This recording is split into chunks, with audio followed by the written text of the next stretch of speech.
A terra é nossa. A terra é um bem comum que pertence a cada um, com seu poder além. Deus fez a grande natureza, mas não passou a escritura da terra para ninguém. Se a terra foi Deus quem fez, se é obra da criação, deve cada camponês ter uma faixa de chão. Quando um agregado solta o seu grito de revolta, tem razão de reclamar. Não há maior padecer do que um camponês viver sem a terra para plantar. O grande latifundiário, egoísta e usuário da terra toda se apossa, causando crises fatais. Porém, nas leis naturais, sabemos que a terra é nossa. Patativa do Assaré, poeta conhecido no mundo todo, um dos maiores nomes da poesia nordestina no Brasil, é conhecido internacionalmente, com obras conhecidas, cantadas por Luiz Gonzaga, como A Triste Partida, um dos grandes nomes aí da cultura no Brasil. Aí vocês vão entender o que eu estou trazendo a Patativa do Assaré. Beleza, meu povo? Vamos trabalhar hoje com o tema que a gente já trabalha todo ano, todo mês, todo ano, que é cultura. Vocês já me conhecem aí. Então, uma boa tarde, vamos começar a nossa aula. Eu vou trazer uma explicação breve para vocês aqui sobre cultura. Beleza, pura? Então, é um conceito amplo, é um significado amplo. A palavra cultura, a ideia de cultura tem um significado amplo,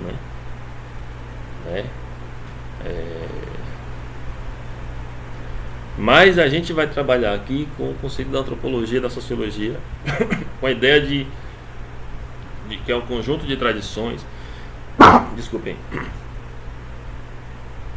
costumes, crenças de um determinado grupo social, de pessoas, de sociedades. Ao longo da história desse conceito, dessa ideia de cultura, a gente teve muitos períodos em que a cultura foi colocada como algo que diferenciava as pessoas dos grupos sociais, mas diferenciava de que forma? Qual é a forma que a gente aprendeu? De que a cultura colocava determinados grupos sociais ou pessoas em lugares melhores do que os outros, Então, aquilo que era visto como cultura era um tipo de cultura, que era a cultura erudita, que é uma ideia de cultura que vinha das classes dominantes, dos ricos, que tinha referência lá na Europa, trazida pelos portugueses, a cultura da Europa, a cultura europeia. Durante muitos anos o Brasil quis ser a Europa, O que era bom é o que era de fora. Então, a gente aprendeu cultura com base no eurocentrismo. O que é o eurocentrismo? A Europa é o centro. A Europa é o centro de tudo. A Europa é o berço da cultura, é o berço da humanidade. Isso foi um equívoco que durante muitos anos foi o cerne da formação dos nossos alunos, da gente, nas escolas, dos professores, enfim. Mas isso já foi chutado, Isso é bola fora, isso não é real, a gente sabe que isso é mentira.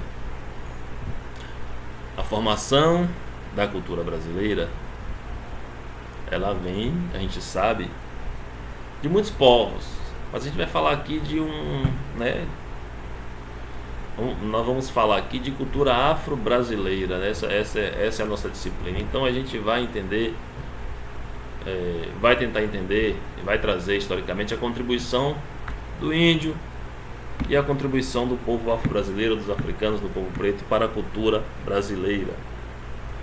A gente sabe que ao longo dos anos, tudo que estava fora desse eixo eurocêntrico, dessa cultura que era branca, que era europeia, era negado, era tratado como algo sem valor, como algo que que não era cultura, por exemplo. A ideia de cultura era aquilo que era centrada na história né, dos dominantes.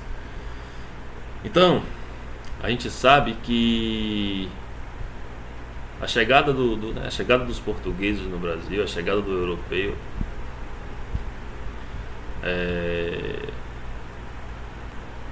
foi decisivo assim, para um processo de tentativa de eliminação do que eles encontraram aqui, né? Que foi, a princípio, os povos indígenas, né? Os povos indígenas que já dominavam esse território, que já tinham uma forma de manifestação da sua cultura, que já tinham uma forma de manifestação das suas sociedades, né? Formas de trabalho, formas de reprodução, formas de manifestação cultural, e que foram ao longo da história dizimados, né, numa tentativa de substituir, né, essa cultura, essa vida orgânica pela cultura europeia, né, pelo que eles acreditavam ser a forma adequada de viver, né. Então, mas isso não foi possível. A cultura do índio não foi exterminada. O índio continua aí resistindo, o povo indígena continua resistindo, lutando e ainda sofrendo para manter as suas tradições e as suas formas de manifestação cultural. Bem, a gente sabe que o segundo povo a chegar no, o segundo, um outro povo que veio trazido, né, que veio trazido como escravo, que foi sequestrado no continente africano, em vários lugares do continente africano, em vários países do continente africano, né, foram os povos africanos que foram trazidos para serem escravizados aqui no Brasil. E junto com eles veio todo o seu arcabouço cultural, a sua língua, a sua religião, né, a sua forma de se relacionar, a sua crença no trabalho, a sua crença no sagrado. Todos esses povos indígenas e africanos, né, os europeus fizeram uma tentativa violenta, perversa, de tentar domesticar, né? Domesticar é um termo utilizado para falar de animal, né? Mas essas pessoas eram vistas como animais, então eram vistas como sem alma, e se eram sem alma, imagine ter cultura, ser considerado pessoas que tinham cultura. Então, durante séculos, os povos afro-brasileiros, os povos africanos, indígenas, foram perseguidos e massacrados para que se eliminasse a sua existência cultural e a sua existência física, né? Após o Brasil colonial, né? Após o fim da escravidão no Brasil, houve-se uma tentativa muito grande através das ciências sociais de se eliminar, né, a herança cultural e física, né, dos povos africanos e dos povos negros no Brasil. A ideia era que se tivesse em menos de 100 anos uma sociedade branca, uma sociedade, né, centrada nos costumes, nas crenças e, né, europeias, né, do homem branco, da sociedade branca. Só que isso não deu certo, né?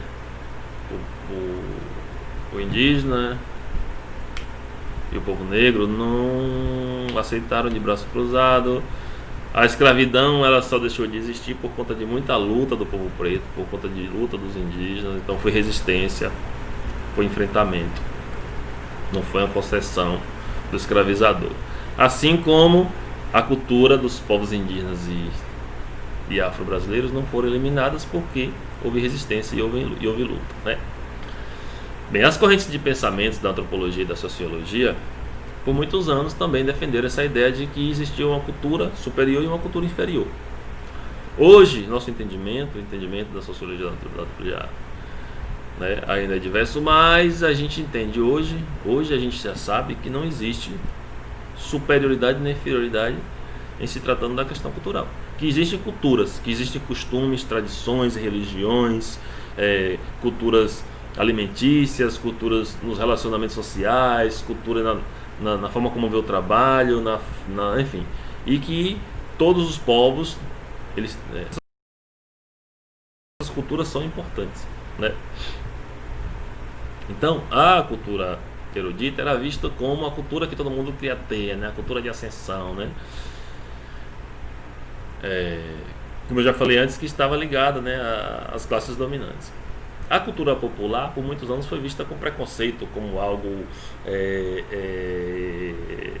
feio, como algo desinteressante, né, como algo... Eu acabei de ler um poema de Patativa do Assaré, da cultura popular, né? Então, hoje a cultura popular ela é tratada também dentro do erudito, né? Então, a cultura erudita também pesquisa a cultura popular. Nós temos também a cultura de massa, né? Que é aquela cultura que é feita para vender, que é a cultura enlatada. Um exemplo disso, por exemplo, o Carnaval de Salvador é uma cultura de massa, né? É uma coisa que é padrão, que é vendida para todo mundo igualmente. O que importa é vender aquilo ali. A cultura de massa é um produto, né? Mas o que a gente quer focar nas nossas aulas aqui é a contribuição dos povos indígenas e dos povos afro-brasileiros para a construção, né, a solidez da cultura brasileira. Então, durante esse período aqui, a gente vai estar trazendo vários elementos da cultura indígena, da cultura afro, e as contribuições que esses povos deram e dão até hoje para a cultura brasileira. Não há cultura brasileira sem se considerar a cultura indígena e a cultura afro-brasileira. Portanto, ainda existe uma luta, né, na sociedade brasileira para que a contribuição do índio, a contribuição do africano e do afro-brasileiro, né, esteja presente diariamente no nosso cotidiano, nas escolas, nas salas de aula, né? A Lei 10.639 é um exemplo disso, né? Hoje é lei, a gente foi preciso uma lei para que as escolas discutissem a contribuição dos povos afros e indígenas para a cultura brasileira. Então, se foi preciso uma lei, a coisa era muito pior, né? Ao invés de falar, se negava. Então, vamos aqui agora adentrar, né, no universo da diversidade cultural. Vamos deixar os nossos preconceitos lá atrás, vamos chutar o preconceito, vamos chutar a ignorância lá para frente e vamos aprender, porque o nosso objetivo aqui é isso, beleza? Beijão, gente.